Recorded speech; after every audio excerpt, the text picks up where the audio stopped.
Assalamualaikum warahmatullahi wabarakatuh. Salam berkat rahmat Allah yang Maha Kuasa. Sidikiyah adalah torekoh yang sesat.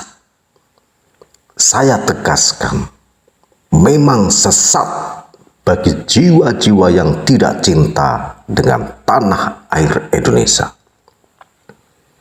Siapa jiwa-jiwa yang sesat itu? Jiwa yang sesat adalah yang ingin menghilangkan monumen proklamasi, yang ingin menghilangkan monumen Pancasila, yang ingin menghilangkan monumen Undang-Undang Dasar 1945, yang ingin menghilangkan monumen Sumpah Pemuda, yang ingin menghilangkan monumen Indonesia Raya, monumen santri, monumen fatwa jihad Kiai Hasyim Asy'ari. Di mana semua monumen itu berada, saya tegaskan, itu di pesantren Sidikiyah. Dan semua monumen itu satu-satunya yang ada di pesantren Sidikiyah. Dan di Indonesia pun tidak pernah ada monumen seperti itu kecuali di Sidikiyah. Sedulur yang dirahmati oleh Allah Ta'ala. Dan sampai saat ini gaung jeritan, tangisan, teriakan, kegaduhan 777 masih mengiang dan membekas terlalu dalam. Sampai sekarang di hati saya pribadi, betapa sedihnya masih tetap terasa. Bahkan bagi jiwa-jiwa yang tulus ikhlas, baktikan untuk nusa dan bangsa Indonesia tercinta. Apakah Sidikiyah diperlakukan dengan tidak hormat, tambah musnah dan hancur? Tidak, saudaraku. Sidikiyah tetap besar. Bahkan gaung suara beduk pesantren Hayya 'alas Shalah Hayya 'alal Falah Sidikiyah bukan hanya bergaung di Nusantara Indonesia, namun sampai ke mancanegara. Sedulur, mari kita berdoa. Semoga beliau sang mursyid torekoh Sidikiyah Syekh Motaruwah Al-Mujtaba dan seluruh keluarga besar Sidikiyah tetap sehat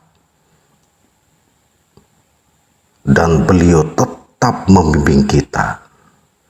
Dan untuk kasus Gus Beki segera ditinjau ulang dan beliau dibebaskan tanpa syarat. Tolong sedulur semua aminkan di kolom komentar. Untuk jiwa Sidikiyah yang tetap cinta, tulus dan ikhlas untuk lestarinya Sidikiyah di Nusantara dan mancanegara. Jika memang organisasi Sidikiyah sesat yang diberitakan di media-media, sedulur coba pikir matang-matang. Saya kasih tahu kesesatannya yang kedua. Saking sesatnya organisasi dan warga Sidikiyah, mereka rela bergotong royong membangun rumah syukur warga torekoh Sidikiyah se-Indonesia di bawah koordinasi organisasi Dilal Berkat Rahmat Allah Sidikiyah. Sidikiyah sudah mempersembahkan rumah syukur kemerdekaan Indonesia layak huni Sidikiyah sebagai wujud mensyukuri nikmat kemerdekaan bangsa Indonesia pada 17 Agustus 1945 dan ulang tahun berdirinya Negara Kesatuan Republik Indonesia pada tanggal 18 Agustus 1945. Secara resmi, rumah syukur kemerdekaan itu diserahkan kepada semua penerima tanpa pandang agamanya, pada sukunya, rasnya, bahasanya. Bagi sedulur setanah air Indonesia yang memang membutuhkan. Semuanya dikasih gratis oleh seluruh warga pesantren Majma' al-Bahrain Hubul Waton Minal Iman Siddiqiyah yang pusatnya berada di Los Plos, Jogja, Iroja, Losari, Ploso Jombang, Jawa Timur, Indonesia. Alhamdulillahirabbil alamin. Pada peringatan kemerdekaan bangsa Indonesia yang ke-77 tahun ini, kita telah membangun rumah syukur kemerdekaan Indonesia layak huni Siddiqiyah sejumlah 131 unit di 93 kota, kabupaten dalam 14 provinsi. Ini adalah dakwah beliau Nyai Sofatul Ummah yang sebagai Ketua Umum Dibra Pusat. Dan menurut data Sekretariat Dibra Pusat, secara garis besar, santunan nasional pembangunan rumah layak huni Siddiqiyah itu ada dua. Ada santunan nasional pembangunan rumah syukur kemerdekaan Indonesia layak huni Siddiqiyah dalam rangka tasakuran kemerdekaan bangsa Indonesia dan berdirinya negara Republik Indonesia. Dan ada santunan pembangunan rumah layak huni Siddiqiyah dalam rangka tasakuran Hari Sumpah Pemuda dan diketuai oleh Opsid Mas Subeki Ajal Sani. Sementara total santunan pembangunan rumah layak huni Siddiqiyah dalam rangka tasakuran Hari Sumpah Pemuda yang dilaksanakan pada tanggal 28 Oktober sampai saat ini sejumlah 211 unit, dan untuk tasakuran kemerdekaan bangsa Indonesia dan berdirinya negara Kesatuan Republik Indonesia itu ada 1.532 unit, dan keseluruhannya, maka bila kita jumlah pembangunan rumah syukur kemerdekaan Indonesia dan Hari Sumpah Pemuda sejumlah 1.677 unit. Ada lagi orang yang mengatakan bahwa Siddiqiyah sesat, itu warganya tidak sholat. Ya, saya katakan dengan tegas, memang warga Siddiqiyah itu tidak diperintah menjalankan sholat. Namun warga Siddiqiyah itu diperintah untuk menegakkan sholat. Ingat, menegakkan sholat. Jika sudah menegakkan sholat, maka pasti sudah menjalankan sholat. Pingin tahu dalilnya panjenengan?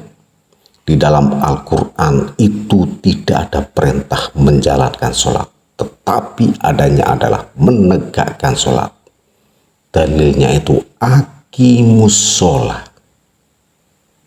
Itu sudah cukup untuk membuktikan bahwa warga Siddiqiyah itu tidak diperintah sholat, tetapi warga Siddiqiyah itu diperintah untuk menegakkan sholat.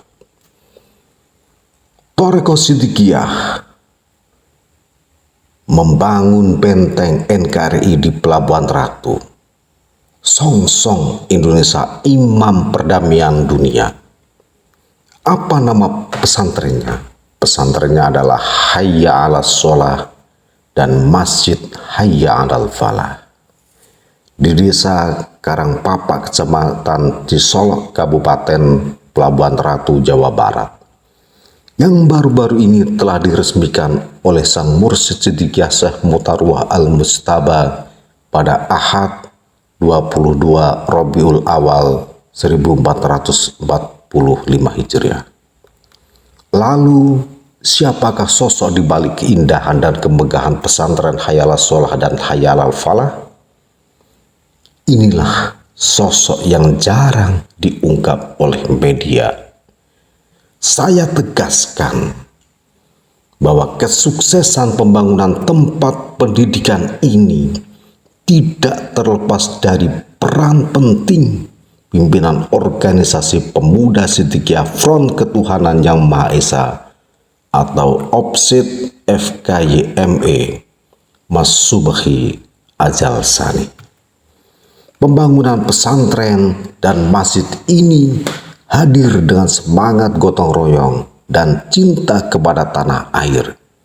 Semua ini terwujud tanpa adanya proposal, tetapi dengan dedikasi dan ikhlas pimpinan OPSID yang dipersembahkan untuk bangsa dan negara kesatuan Republik Indonesia. Sekali lagi saya tegaskan, semoga kasus Gus Peki segera ditinjau ulang dan beliau dibebaskan tanpa syarat. Tolong aminkan di kolom komentar untuk jiwa Siddiqiyah yang benar-benar tulus dan ikhlas untuk melestarikan ajaran Siddiqiyah.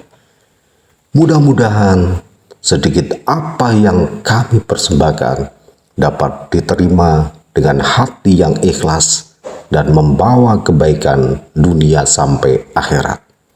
Akhirnya, semoga perjuangan kita untuk ikut mengisi kemerdekaan ini dapat tetap lestari sehingga kita semua selalu mendapatkan berkah, rahmat, dan ridho dari Allah yang Maha Kuasa.